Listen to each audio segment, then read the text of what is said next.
Hello everybody and welcome. I'm the Grounded Glasgow, your favorite Iron Holding PokeTube authors channel, and I want to welcome you to the team builder for our week 9 battle in the Alola International Season 1, and I'm the Grounded Glasgow, your coach of the Low Land Nidoqueens. So, by the time of this video, your Low Land Nidoqueens are currently rocking a 7-2 score, and this week we are gonna build for our rematch versus our good friend Alex, which is a coach of the Angelo Slowbros, and his score is currently 6-4. So, if you're out there, there's another team builder of the Alola International. Be sure to hit the like button down below, and let's actually get straight into this team builder right here. So, the first time we actually faced Alex, we managed to pull out a win. We managed to get a 2-0 victory over him with our Scarf Gengar that we had with our Rotom, because we managed to cripple his Rotom, his Snorlax with an Assault Vest Trick Rotom, and then we also went ahead and get a HP Fire off on the Scissor, which eliminated actually 2 threats from his team.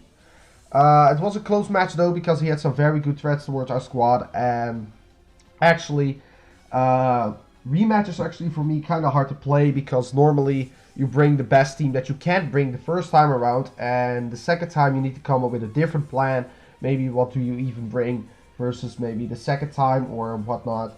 But actually, in between, since we first in week 2, and between week 2 and week 9, there were 7 weeks in between, so we had also the opportunity to make some trades. And because we had some trades, it's actually getting a bit more easier. May not, depends on the trades that were made. But I think we made best team of 6 that we could possibly bring versus this guy. So I'm still a bit sick, so I want to apologize for that as well. And now actually I want to go over the team of my opponent, which is going to also appear on your right now. His team consists of Weavile, Tapu Fini, Latios, Typhlosion, Mega Scissor, Thunderous Incarnate, Decidueye, Nidoking, Snorlax, Hippowdon, and Galvantula. And his Z user is going to be Thunderous Incarnate. So, for this rematch, actually, when I looked at his team, I noticed a few transactions that he did. He managed to get a Typhlosion, he got the Decidueye. Yeah, he got actually the Decidueye, Typhlosion in return for some mons. I can't quite remember what they were, but he managed to get those picked up. So those are 2 very big threats potentially to our team. I'm very scared of a Scarf or Specs Typhlosion actually. And the Decidueye can also come along and be a maybe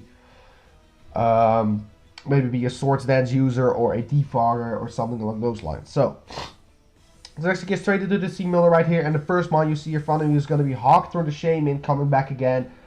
This week she is rocking the Expert Belt with Natural Cure, of course. Rocking Rest, Seed Flare, Dazzling Gleam, and HP Fire. Rocking 60 HP, 168 special attack, 32 special defense, and 248 speed.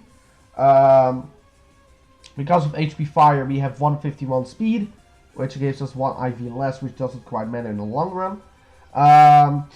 This week I decided on an offensive Shaman, yet again, because last time we also ran an offensive Shaman, I believe, with enough special attack to actually do damage towards monsters like Snorlax and whatnot. But we have Seed Flare just for overall stab, and also a hard move to hit Tapu Fini actually. We have Rest to recover everything off if we get, for example, status, or if we get too low in HP and we need to recover up again. We have Dazzling Gleam to hit mons like actually Latios, for if it wants to switch in, because Latios can be a huge threat towards us. And then we have HP Fire to actually hit Mega Scissor as well, and Decidueye if need be, and Weavile, and all those kind of mons. We do get completely walled by Snorlax if it's Assault Vest, but I don't know if he will bring that again, because last time he did not expect our Scarf Rotom, so maybe he does plan for that now and bring maybe something else.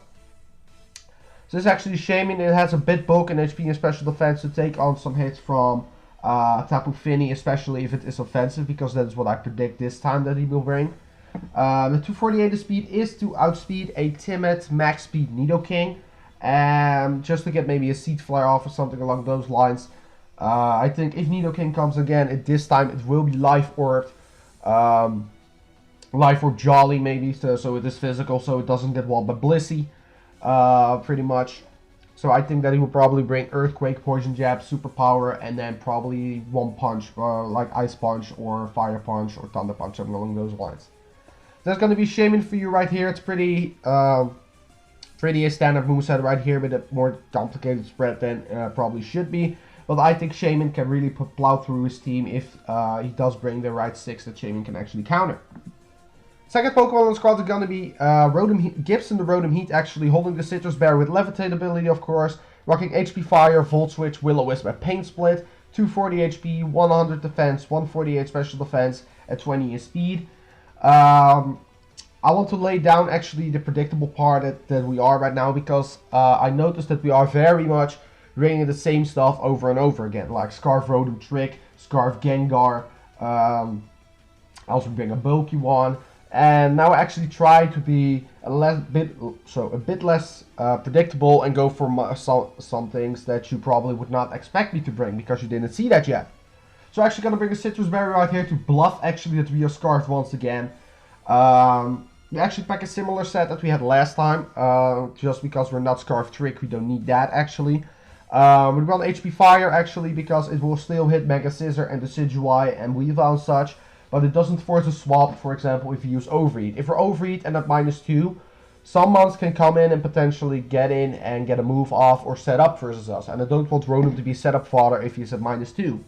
HP Fire still does the mad work towards Scissor. I'm very happy that it can actually work out. So Rotom is gonna get a stab HP Fire off, which is just amazing. And it rocks Volt Switch out. It rocks Volt Switch to actually be to Volt Switch around on everything on this team except the Nidoking. Except the Nidoking and the Hippowdon. Because if we are Volt Switching around, we can get Switch Initiative into some of our wall breakers that we're actually gonna have right here. We have Will-O-Wisp to actually counter indeed the physical Nidoking if it comes.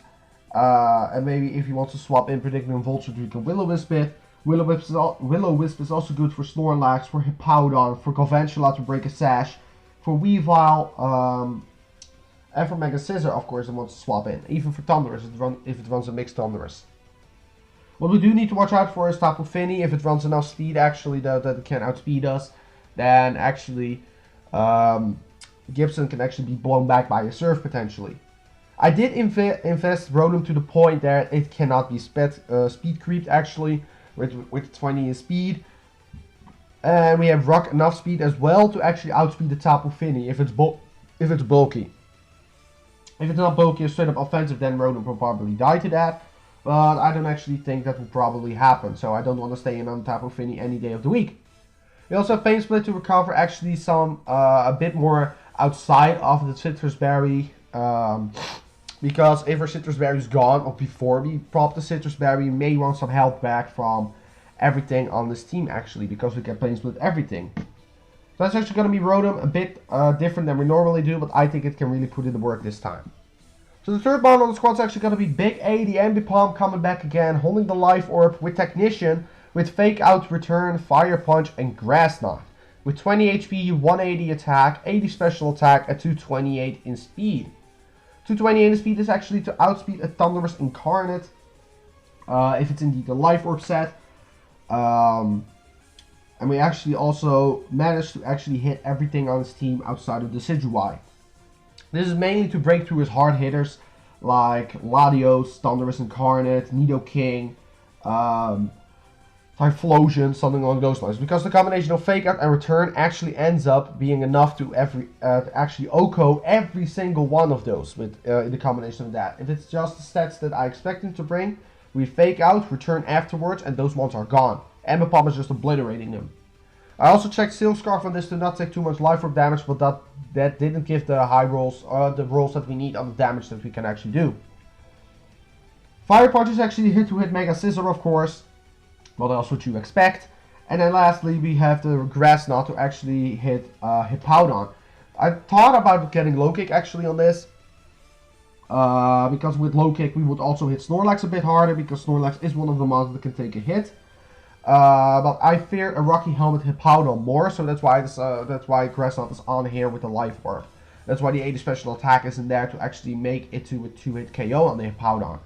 20 HP is just what we had left, and I managed to get it actually to an uneven number, so that we were actually able to take less Life Orb damage and Rocks damage if he gets them up. So this is Ambipom for you. I'm sorry. This Ember Pump for you, if it really comes in handy, get it? Handy. If it comes in handy with Fake Out of Return, I think we can actually pull the team back a little bit to the point where other mods can actually sweep through his team. And that's why Shaman and Rotom are there, so Big A can have a much easier time versus this. Fourth Pokemon squad is actually going to be Tetsu the Scissor rocking right here with an Aqua Berry with Technician ability, rocking U-Turn, Bullet Punch, Natural Gift, and Roost, rocking 112 speed, 224 attack, 64 special defense, and 108 speed. The 108 speed is to guarantee outspeed a bulky source than Scissor, because in my opinion it's the best Scissor that he could probably bring towards our team, so that's why. I actually managed to speed creep that by 3 points if I'm correct, or 4 points, so indeed outspeed that. We have Natural Gift just in case for Mega Scissor if it runs out of hand, so we can actually manage to do 75% minimum towards Scissor actually. So that's going to be Scissor. And the Aqua Berry is also a plus side for Scissor, because if Latios comes, I predict that it maybe is Scarfed or Life Orb, and if it's Life Orbed or Scarfed, we can actually HP Fire us, we take it, and then we can actually U-turn out of there and KO the Latios straight up. That's actually the game plan right here. We have Roost on here to actually get some recovery back up again if he does bring the correct ones. And we see that he is a Scarfer, which we can actually swap into and be immune, for example, or do some good damage towards him. That's what Scissor is actually going to be doing right now. As I said, Natural Gift is probably going to be used. If not, then I will just use it for the Latios if it comes along, just for that. So, that's going to be Scissor, the 112 HP, and the 64 special defense is indeed to take the HP Fire to a maximum of 75% from a Life Orb Latios. And if you indeed is Life Orb, we have the Aqua Berry, and that's why it is going to 75%. That's going to be Scissor right here. I hope he can really pull out through right now, because last time we brought him, it wasn't that big of a success. So I wanted to try to change that right now. Fifth Pokemon on the squad is actually going to be a Lullaby, our Blissey with leftovers, rocking Natural Cure, with Wish, Protect, Flamethrower, Ice Beam with 196 HP, 225 special, 252 defense, and 60 special attack, rocking a Bold Nature. So last time, if I'm correct, I didn't bring Blissey. Because I was just scared of being set up on, and that's why we had we had a bit of bulky Rotom actually on that side, and also managed to plow through with a bit more bulky Blastoise. But this time I think Blissey really comes in handy with Wish Protect right here. I also thought of maybe slipping rocks on him, but I think it wasn't worth it, even though he has Typhlosion, because I think we can wall Typhlosion every day of the week. And so the Blissey indeed is not a setup fodder for potentially sub Nidoking. I decided on Ice Beam. And indeed for mods that want to set up on us like Scissor, we have Flamethrower. And with 60 special attack, we managed to get a powerful 2-hit KO on both of them. So we take a hit from Nidoking or Scissor and blow it back with an Ice Beam or a Flamethrower, depending on what will come. Ice Beam also helps with Latios, of course. If Latios was a Side Shock us, we can take that. If we wish up also on that turn, we protect and then we can Ice Beam. And from that we also will probably be 2-hit KOing Latios as well. So I think Blissey still has a title for itself that is not going to be a setup fodder. And till the point of today, I'm still surprised that Blissey is indeed not a setup fodder.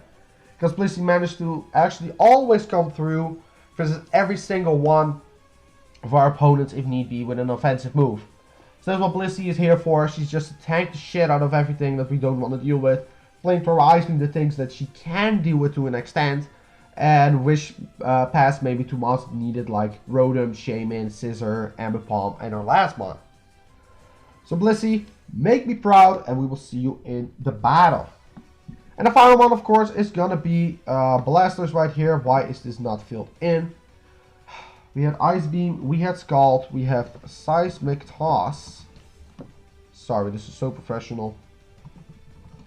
Alright, this is actually our set. We have Blastoise right here, rocking Ice Beam, Scald, Seismic Toss, and Rapid Spin. 236 HP with 16 defense, 128 special attack, 92 special defense with 36 in speed. Rocking a Modest Nature this time. The reason why we decided on the Modest Nature is because we need to break through a lot of his team for Ember Palm to do work and Scissor to do work. We have Rapid Spin to get rid of any hatches that he wants to set up, like webs, like stealth rocks and whatnot. And then we have some bulk to take on Tapu Fini a bit better. Because last time Tapu Fini did some damage, but now I managed to make a Blastoise which take hits from Tapu Fini, can 1v1 it with Seismic Toss, and actually take around the same damage like we did before. Because last time we needed a bit more physically defensive because of certain mods that he had, and this time we'll go a bit more offensive. The reason we have 36 speed is actually to outspeed a Tapu Fini, outspeed Mega Scissor, manage to outspeed Snorlax if need be. Because Snorlax can potentially outspeed us with max speed Jolly if he wants to bring something cheeky like that. And that's actually going to be Blastoise.